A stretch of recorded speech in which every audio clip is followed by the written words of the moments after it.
मैं विशाल कुमार एक बार फिर आप सबका अपने YouTube channel easy social science by Vishal Kumar पर स्वागत करता हूं। दोस्तों, मेरे आज के इस वीडियो में हम लोग क्लास 7th के सब्जेक्ट ज्योग्राफी के चैप्टर 3 अवर चेंजिंग अर्थ यानी हमारी बदलती पृथ्वी पर चर्चा करेंगे। दोस्तों, इस चैप्टर पर मेरे 2 वीडियो पहले भी आ चुके हैं, जिनमें मैंने इस चैप्टर के कुछ मेन टॉपिक्स जैसे स्थलमंडलीय प्लेट्स क्या होती हैं, अंतर्जनित और बहिर्जनित बल क्या होते हैं, अंतर्जनित बलों में भूकंप, ज्वालामुखी तथा भूस्खलन तथा बहिर्जनित बलों में अपरदन, निक्षेपण और नदी के कार्य पर चर्चा की है। आज के इस वीडियो में मैं इस चैप्टर के कुछ अन्य बाकी टॉपिक्स जैसे समुद्री तरंग के कार्य, हिमनद अथवा हिमानी के कार्य तथा पवन के कार्य पर चर्चा करूंगा। दोस्तों, हमेशा की तरह मैंने इस चैप्टर को अलग अलग पार्ट्स में डिवाइड करके इसकी समरी भी बना दी है, ताकि आप लोग इसको आसानी से समझ सकें और याद कर सकें। यह समरी इस चैप्टर के बीच दिखाए जाने वाली इन स्लाइड्स में दिखाई जाती है, जिसकी सहायता से आप अपने नोट्स भी आसानी से बना सकते हैं। तो चलिए शुरू करते हैं समुद्री तरंग के कार्य। समुद्री तरंग के अपरदन व निक्षेपण तटीय स्थलाकृतियां बनाते हैं। अपरदन व निक्षेपण क्या होता है, इसको जानने के लिए आप इसका पार्ट 2 वाला वीडियो देख लीजिए। उसका लिंक मैं इस वीडियो के डिस्क्रिप्शन बॉक्स में दे दूंगा। तो चलिए जानते हैं समुद्री तरंग के कार्य। समुद्री तरंगें लगातार शैलों से टकराती है, जिससे दरार विकसित होती है। समय के साथ ये बड़ी और चौड़ी हो जाती हैं। इनको समुद्री गुफा कहते हैं। हम अक्सर देखते हैं कि समुद्रों में बड़ी बड़ी चट्टानें या समुद्र को किनारे पर बड़ी बड़ी चट्टानें खड़ी होती हैं, उनमें कुछ दरारें होती हैं। जब समुद्र की तरंगें या समुद्र का पानी लगातार बार बार उन दरारों से टकराता है, तो वो उन दरारों का, उन चट्टानों का अपरदन कर देता है, उनको तोड़ता फोड़ता है, चूरा करता है, जिसके कारण इन दरारों का आकार बड़ा होता जाता है। इस प्रकार जो ये बड़ी या विकसित जो दरार होती है, वो एक गुफा का रूप धारण कर लेती है। इसे समुद्री गुफा कहते हैं। दूसरा है, इन गुफाओं के बड़े होते जाने पर इनमें केवल छत ही बचती है, जिन्हें तटीय महराब कहते हैं। जब ये गुफाएं और बड़ी हो जाती है, यानी जो पानी लगातार इनसे टकराता रहता है, बार बार इनसे टकराता रहता है और इस चट्टानों को तोड़ता फोड़ता चूरा करता रहता है, तो ये पानी आर पार निकल जाता है। चट्टान को पूरा वो यहाँ से काट देता है। तो केवल ये 2 स्तंभ और उस पर खड़ी ये जो छत बचती है, इसे हम तटीय महराब बोलते हैं। इस प्रकार की जो रचना होती है, जैसे कि ये 2 खड़े किनारे बच गए और इसके साथ ये जो छत बच गई और ये जो पानी है इसके आर पार निकल गया। इस प्रकार की जो भू रचना बनती है, उसे तटीय महराब कहा जाता है। यानी जब समुद्र का जल किसी समुद्री गुफा को और चौड़ा करता है, उसको तोड़ता फोड़ता चूरा करता रहता है, तो पानी उसके पूरा आर पार निकल जाता है और केवल 2 स्तंभ और उसके ऊपर छत बच जाती है। ऐसी आकृति तटीय महराब कहलाती है। समय के साथ साथ जो समुद्री पानी होता है या जो लहरें होती है, वो टकरा टकरा कर इस छत को भी तोड़ देती है और केवल एक खंबे की भांति ये हिस्सा खड़ा रह जाता है, बच जाता है, जिसे तटीय स्टैक कहा जाता है। ये आप देखेंगे केवल एक ऐसी रचना कुछ समय पश्चात बच जाएगी। जो समुद्र का पानी है वो इस पूरे हिस्से को तोड़ देगा, चूरा कर देगा। तो इस प्रकार एक यहाँ पर ये स्टैक बच जाएगा और एक ये स्टैक यहाँ पर बच जाएगा। तो इस प्रकार समुद्री जो तरंगे हैं, वो अपने मार्ग में आने वाली ऐसी बड़ी बड़ी चट्टानों को तोड़ फोड़ कर समुद्री गुफा, तटीय महराब व स्टैक जैसी रचनाओं का निर्माण अपरदन के द्वारा करती है।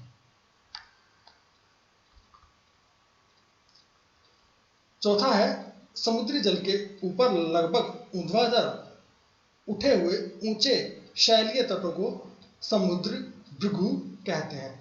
अक्सर आपने देखा होगा, जो समुद्र के किनारे होते हैं वहाँ कई बार बीच होता है। जैसे गोवा या उड़ीसा में जो है, पुरी में, वो समुद्र का रेतीला जो किनारा है उसको बीच कहा जाता है।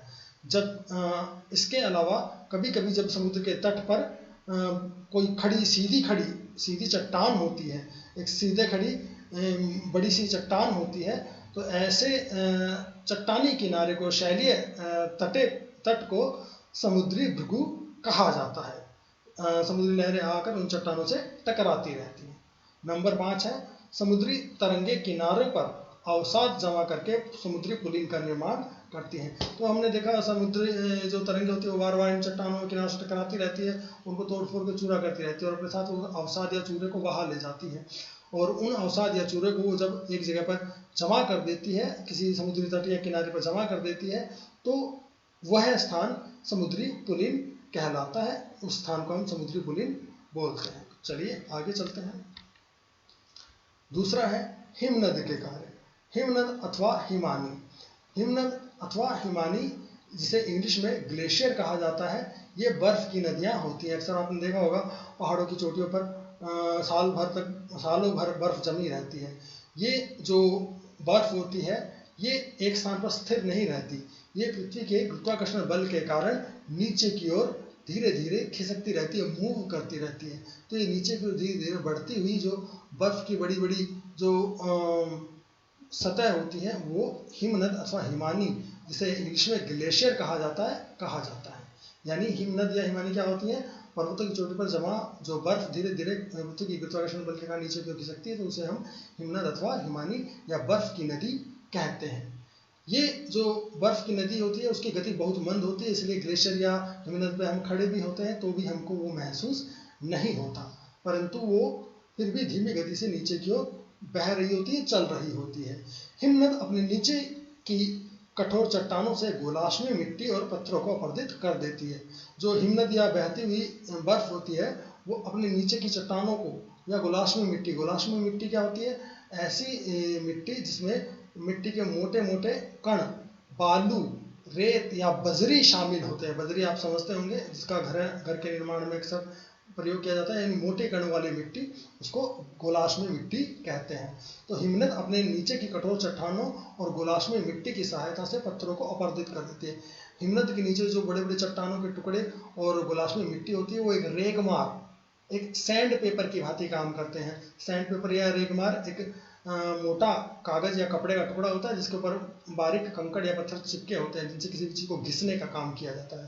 तो जो हिमनद होते हैं वो इसी प्रकार काम करते हैं। उनके नीचे जो कठोर चट्टानें और गोलाश्मी मिट्टी के कण होते हैं वो एक रेगमार की भांति पृथ्वी की सतह को खुरसते हुए, घिसते हुए चलते हैं और उसका अपरदन करते हैं। तो इस प्रकार गोलाश्मी मिट्टी और पत्थरों से भूदर्शक का अपरदन कर विभिन्न भूआकृतियों का निर्माण करती है। सबसे पहली है गहरी सुंदर झीलों का निर्माण। हिमनद जब नीचे की ओर खिसकता है, नीचे की ओर मूव करता है, तो बड़े बड़े गर्तों यानी गड्ढों का निर्माण करता है। पहाड़ी क्षेत्रों में या पर्वतीय क्षेत्रों में बर्फ पिघलने से उन गड्ढों या गर्तों में जल भर जाता है और वो सुंदर झील बन जाती है। हमने जाना जब वो हिमनद या हिमानी नीचे की ओर बहती है और अपने मार्ग में उन गोलाश्मी मिट्टी और कठोर चट्टानों के द्वारा अपरदन करती है और बड़े बड़े गड्ढों का निर्माण करती है। और जब गर्मी की ऋतु आती है और वो बर्फ पिघलती है, तो बर्फ पिघलने से वो पानी उन गड्ढों या गर्तों में भर जाता है और वो छोटी छोटी सुंदर झीलों का निर्माण करते हैं। दूसरा है हिमनद के द्वारा लाए गए पदार्थ जैसे छोटे बड़े शैल, रेत व तलछट मिट्टी आदि निक्षेपित होते रहते हैं और ये निक्षेप हिमनद हिमोड़ का निर्माण करते हैं। हमने जाना कि हिमनद या हिमानी नीचे की ओर जब बहती है तो वो अपरदन करती है, बड़ी मात्रा में वो चट्टानों को तोड़ती फोड़ती, पत्थरों को तोड़ती फोड़ती रहती है और उनको चूरा करते रहते हैं। तो ये जो चूरे होते हैं वो निक्षेप या अवसाद कहलाते हैं, या उन्हें कभी कभी तलछट भी कहा जाता है। इन अवसादों या तलछटों या इन निक्षेपों को एक जगह पर लाकर जमा कर देती है, निक्षेपित कर देती है, उनका निक्षेपण कर देती है। जब एक जगह लाकर उनको जमा कर दिया जाता है, छोड़ दिया जाता है, तो इस प्रकार की जो आकृति बनती है उसे हिमनद हिमोड़ कहा जाता है।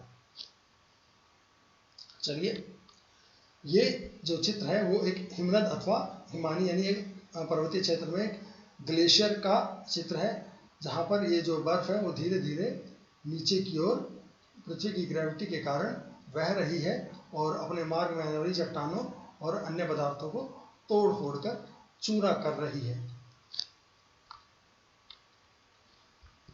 अगला टॉपिक है पवन के कार्य। बहती हुई पवन भी अपरदन का काम करती है। हम पवन की शक्ति से अच्छे खासे परिचित हैं। जब तेज गति से हवाएं चलती हैं तो आपने अपने शरीर पर उस पवन की गति को महसूस भी किया होगा। बहुत तेज चल रही हवाओं के सामने खड़ा होना भी मुश्किल हो जाता है। तो तेज से बहती हुई पवन भी पृथ्वी की स्थलाकृति को बदलने का काम करती हैं। पवन के कार्य अधिकांशतः रेगिस्तान, मरुस्थल अथवा सूखे क्षेत्रों में ज़्यादा देखे जाते हैं। तो चलिए जानते हैं कि पवन अपर्दन और निक्षेपण के द्वारा क्या क्या आकृतियाँ बनाती है। नंबर 1 है छत्रक शैल।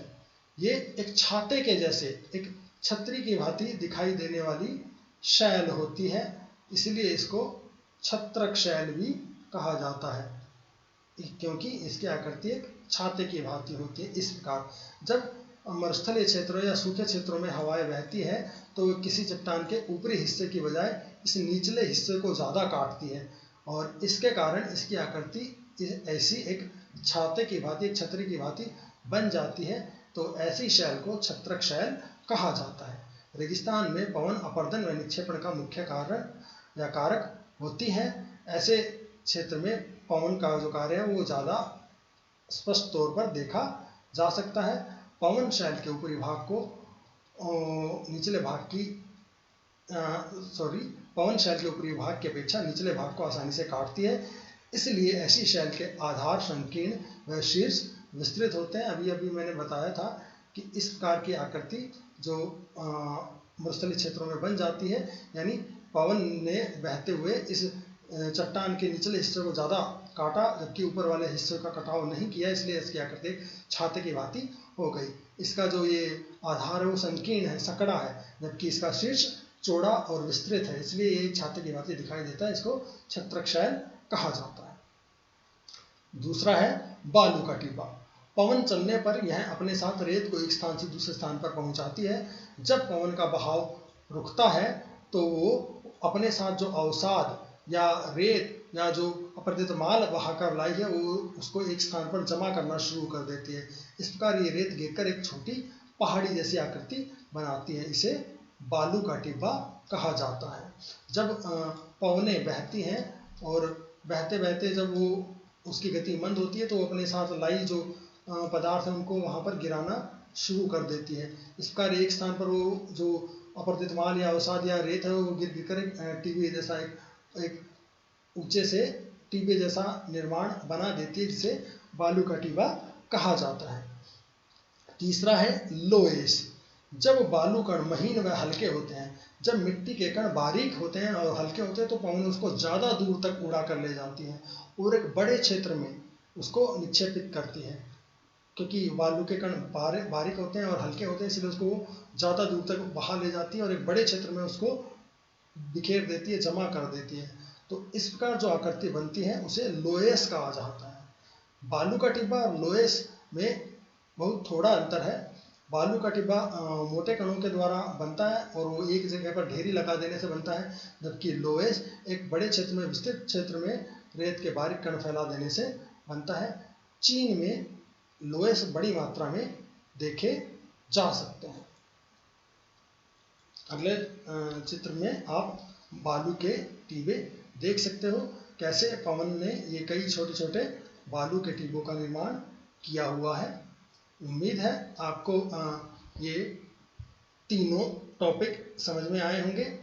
समुद्री तरंग के कार्य, हिमनद या हिमानी के कार्य और रेगिस्तान या मरुस्थलीय क्षेत्रों में पवन के कार्य। अगर आपको मेरा ये वीडियो पसंद आया है तो इस वीडियो को लाइक, शेयर और सब्सक्राइब करना ना भूलें। साथ ही इस चैप्टर के पहले के दोनों वीडियो हैं जिनके लिंक मैंने इस वीडियो के डिस्क्रिप्शन बॉक्स में दे दिए हैं, उनको भी देखना ना भूलें। चलिए मिलते हैं मेरे अगले वीडियो में, तब तक के लिए धन्यवाद।